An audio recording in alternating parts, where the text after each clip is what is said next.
So what we're going to do today is after I showed you that we can create a simple Hello World app in Flutter and be able to add it into Azure DevOps and be able to deploy it to either a Android mobile or web or iOS mobile. What we're going to do now is add more logic into the Flutter app to do something a little bit more meaningful.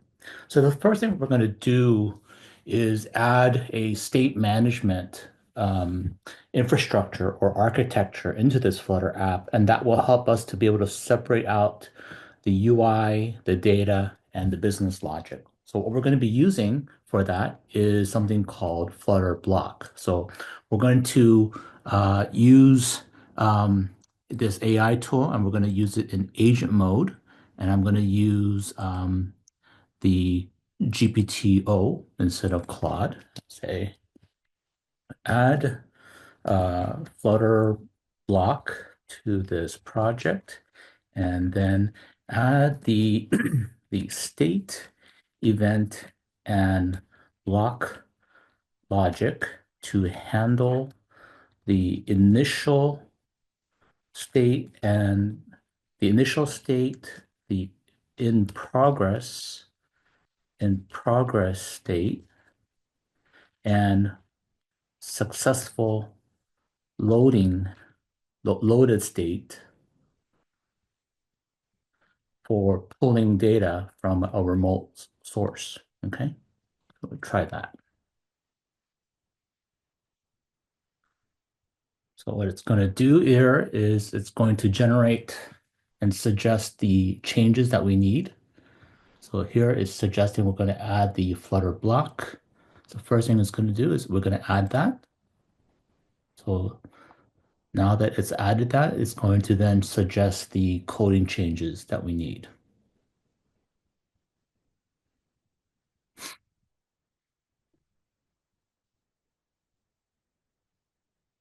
So now we look over at the main Dart. It's put all the Flutter block content inside of main Dart, which is not really the optimal way of doing it, but what we are going to refactor this so that they are in a different structure. So here on the side, I'm going to say keep all of this. And then what we're going to do here is say done. And then what we're going to do here is we're going to refactor a lot of these so that we put these objects into a different classes. So what we're going to do here is create a folder called block. And then here I'm going to create a couple of, so here I'm going to put, say, counter state dart, counter event dart, and then last one is counter block dart. And then what we're going to do here is move each one of these. So this is the state. We're going to move this over to the state class in the state file here. Go back here. We're going to move this event to the event. So here, just the events. We're going to move this to the event class, the event file. And then the actual block logic, we're going to move this into the block file. So here, there's no errors. Here, there's no errors. Block, there's a bunch of errors because we need to do a bunch of imports. So if we mouse over this a little bit, do a quick fix, and then import these events. And then we need to also do the import of Flutter block, and then do the import of the counter state. Okay, so now this doesn't have any compile errors. This doesn't have any compile errors, and this doesn't have any compile errors. And we've moved a large portion of it to separate files. And since now this is all moved to a separate files, we need to just import this to here. So now we have at least the dependencies all handled. Okay. Now what we're going to do here is change this very simple default sample app into a list that it's going to then be able to pull content from a remote source and then display it as a list here. So what we're going to do here is say replace the UI widgets from line 70 to line 71 with a list that will contain, and I'm going to say contain Bitcoin objects. Let's see what this UI helper will do. Here it's suggesting the changes here. So here it's saying I'm going to replace this here with this content here, and it's saying here I'm going to build it's a tile, and it's going to use a set of items that's hard coded. Okay, so let's just give this a try. And we'll say keep. Okay, and let's run it for now. And what I did here was run the app. So by clicking on run here and making sure that the correct emulator or target is selected. So I selected my emulator of Pixel 8 Pro here, which is here running here. And when I run, then I see the screen appear, but this is all hard-coded values from what I had the AI prompt generate for me. So now we're going to do the next step, which is integrate the block events to fetch data from a external source and then display the contents in the similar window here. So the next step in trying to fetch data from a remote repository is going to create a repository class. So what I'm going to do here is create a new folder called repository. And in the repository, I'm going to call it Bitcoin repository. And then here, I'm going to ask the AI tool to help me save some time to not only create the repository class itself, but also the data model. So I'm going to put model here. Oops. That's going to be my folder name. And then in the actual folder name of model, I'm going to call it Bitcoin Dart. Okay. So I'm going to have here fetch data from this API. And where I got this API was if I looked around on some free APIs to get some Bitcoin data, and I found this one that I had used before, but they've changed their APIs a little bit. They've changed it to version 3. And now I can pull the Bitcoin data. So this is what the data looks like. So now I want to say to the AI tool, fetch the data from this endpoint, and then marshal the data into a model class named Bitcoin, defined in Bitcoin model, Bitcoin Dart, and use the Bitcoin repository start to create a repository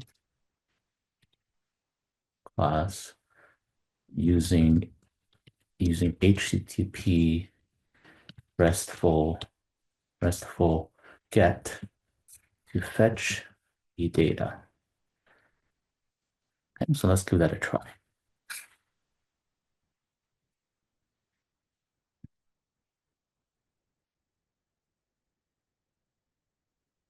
So it went ahead and actually created the Bitcoin object. Okay, so here is it's saying model's been defined, and then it's also defined the repository. So here is the repository. And so, all right, so far so good. All right, but it says it doesn't find this. So what we got to do here is go back to our YAML. And since we don't have HTTP, we just say Flutter get HTTP, since it is a separate external dependency. Okay, so now we have HTTP. Let me make sure, sorry, that is actually in the wrong folder. So I got again, Flutter pub get, sorry, pub add HTTP. There we go. We've added it to the right project. Now, if we go back to the repository, this is now resolved, and we're going to be able to fetch the data from the repository here. So now we have a way to fetch the data. We have an object to put the data in. And now what we're going to do here is we have right now we have to define some new events and then use the events to actually fetch the data from the repository. So let's do that. So here, so what we do here is we need to define some appropriate events for what's happening with fetching data from a remote site. So here, the names of the classes is not quite correct since it's the AI tool kind of assumed that we were doing something based on the counter that was part of the Hello World app that was created from the Flutter app. So what we're going to do here is we're going to create I'm going to change, we're going to create a brand new block called Bitcoin event.dart. And then here, what we're going to do is we're going to kind of just copy these because we're going to just use the concepts here. So here, I'm going to call it Bitcoin event. And I'm going to just make sure I just rename that here. And then here, I'm going to call it in progress loading to be the name of my class. Okay. Let's see what's wrong here.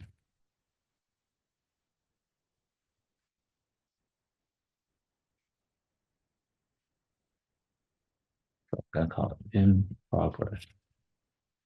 Yeah, that's better. Okay, in progress. And then I'm going to create another one when the data has been successfully loaded. So here, it actually, the AI tool has already suggested something.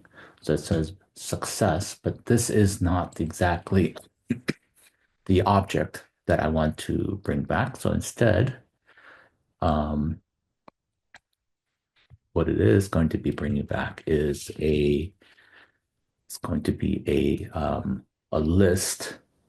So it's going to be the Bitcoin object, right? The Bitcoin list. And since it's a list, I put like this list. And it doesn't know what this is, so I'm gonna have it give a little help of fixing that. So loading that. And I'm going to match this with the constructor, okay, like that. So this is sort of what we need to have in order to be able to describe that the event of the Bitcoin had finished loading. Now we want to create the appropriate states. So in the states, this is actually not quite correct. So I'm going to call this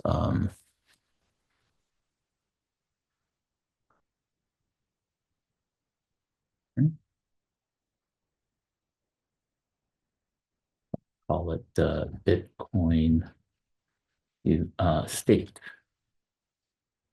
And then here, I'm going to just copy this to kind of use it as a template.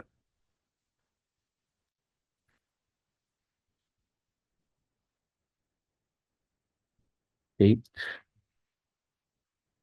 rename all these coin state, and then the initial, in progress, and then success state. And then here,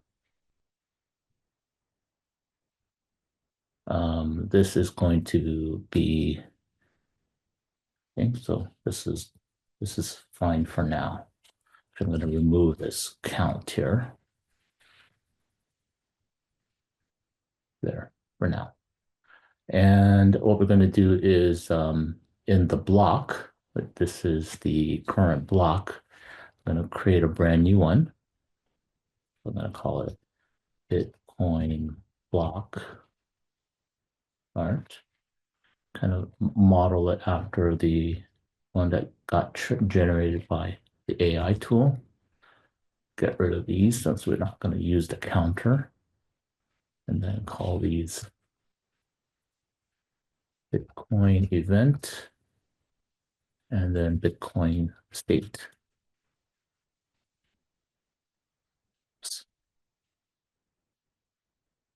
Did I give some help to help find these?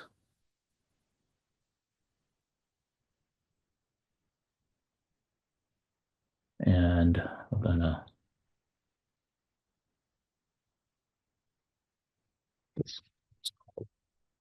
initial, because that's the initial one that we got from our Bitcoin. I'm gonna rename these as initial.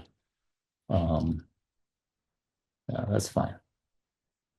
And then this counter.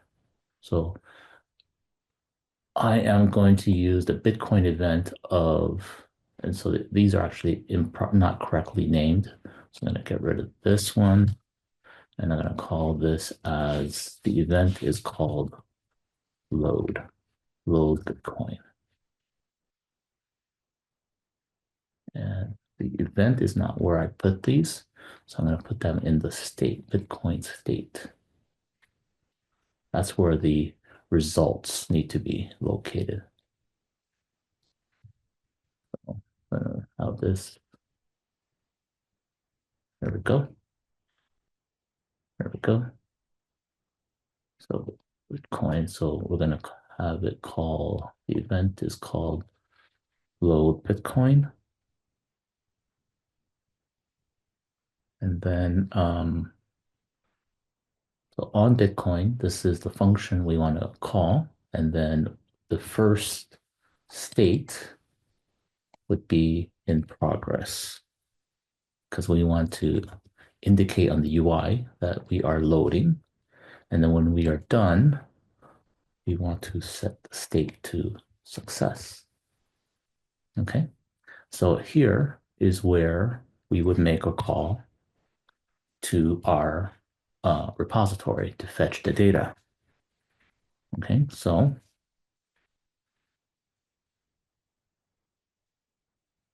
all right, so it's a little bit broken, but we're going to ask AI to help us out here. All right, so in Bitcoin block Dart, use the repository Bitcoin repository to fetch the list of Bitcoin objects and pass the returned objects to the success state. Okay.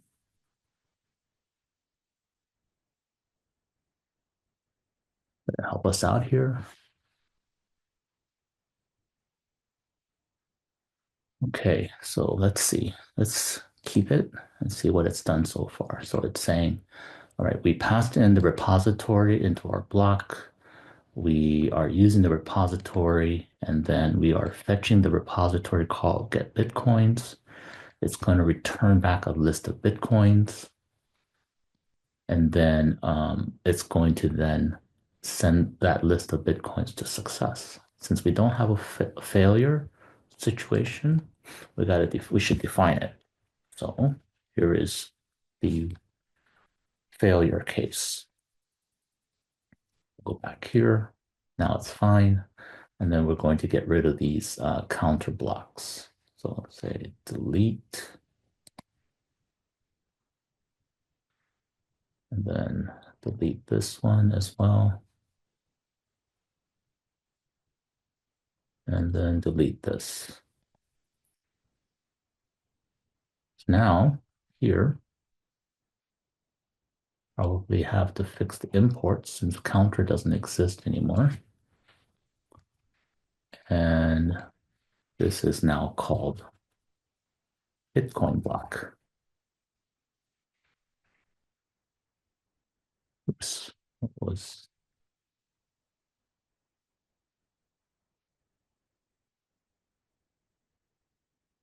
Oh, we still called it counter block, so we should change this to Bitcoin block.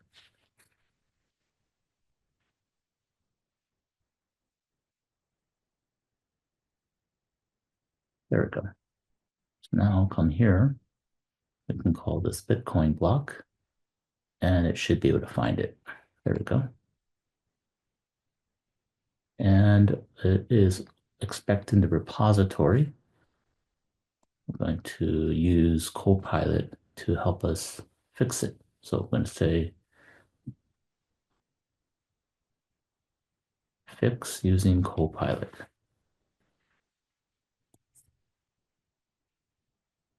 Okay, it's expecting something, but it's not getting it. So if we look in here, we know that it's expecting the Bitcoin repository. So we need to pass the Bitcoin repository. Bitcoin repository. There we go. The import, oops. Oops, it's just misspelled here. There we go. So now it should be able to import this. All right, we can remove this unused import here. So now no compile errors and it looks okay. So now what we got to do here is update this UI to use the Bitcoin blocks, and then, I'm sorry, the Flutter blocks to be able to paint the in progress, maybe with a shimmer, and then actually show the results.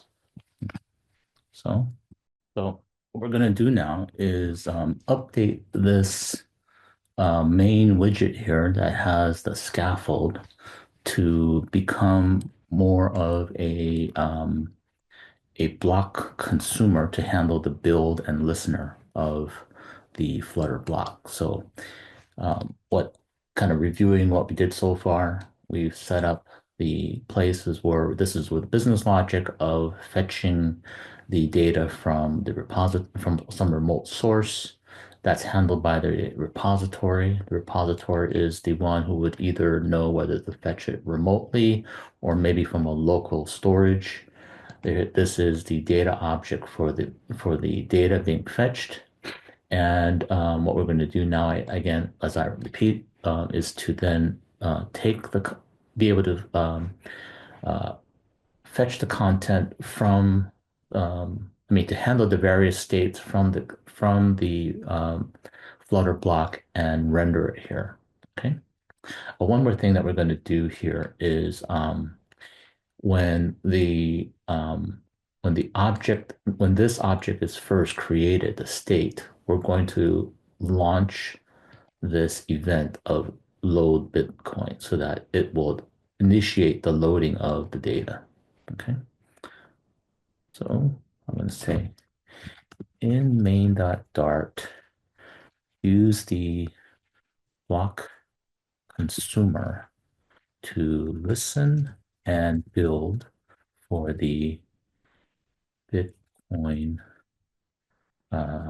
block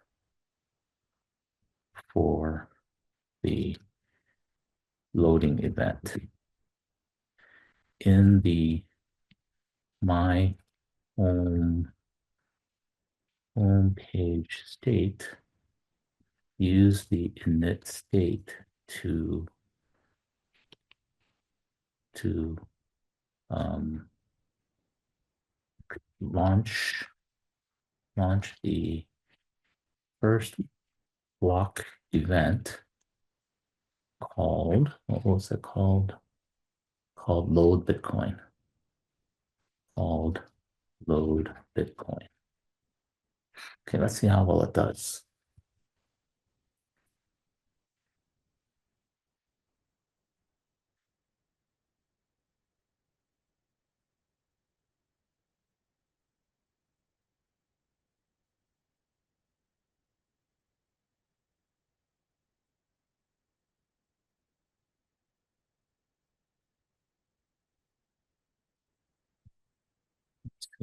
Kind of did okay.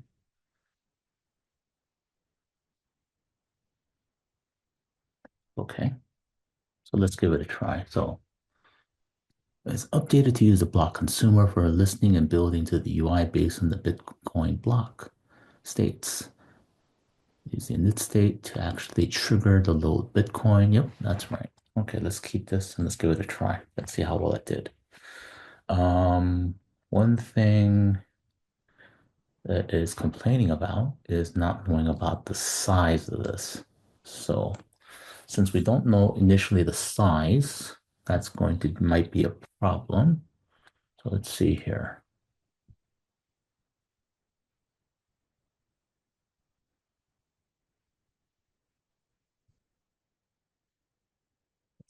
State here. It's actually called list, not Bitcoin.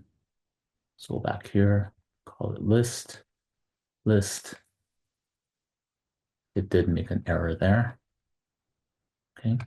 All right. So what we're going to do here is click on run, and we have the emulator still running. So we're going to give it a try. So I had clicked on the run, save you some time of having to watch the compiling and building. And when I come and have it actually, this is now the app running in Android. So you can see that these values and different Bitcoin names are actually coming from a remote source. And we can kind of compare them with this here. So this is, let me just refresh this. That way it looks rather up to date. And then here you can see the current price in US dollars kind of matches this one.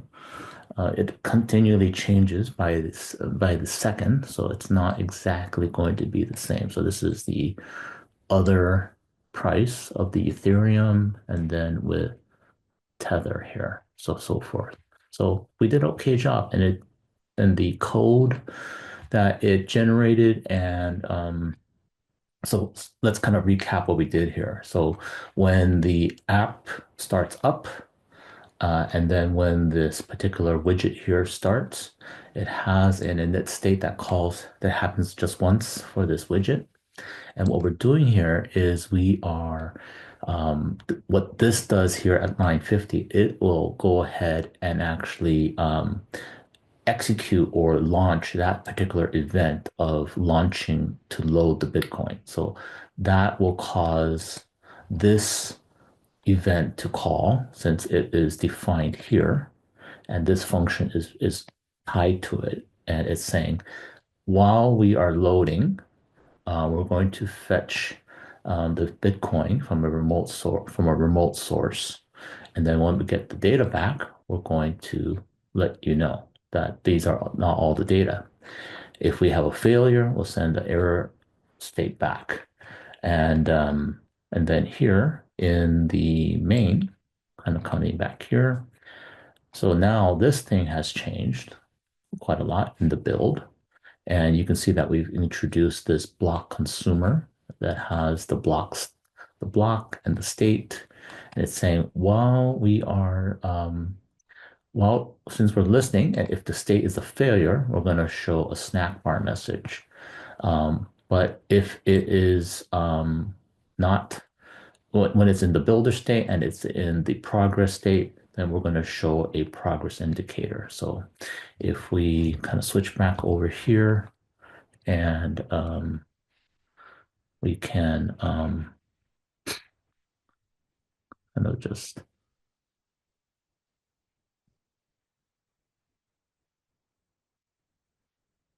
relaunch it again. So here is the app called Search. You can see the swirling. And here, that swirling here is the circular progress indicator. And when we get the actual data back, we are in the success state. And then we are then drawing out all the Bitcoin objects. And as you can tell, we are not really rendering all the data that we get back from the server. We're getting back all this data, but we are only displaying only a portion of it. So that's it for now. And hopefully this was a good introduction to Flutter Bloc and its type of architecture with state management.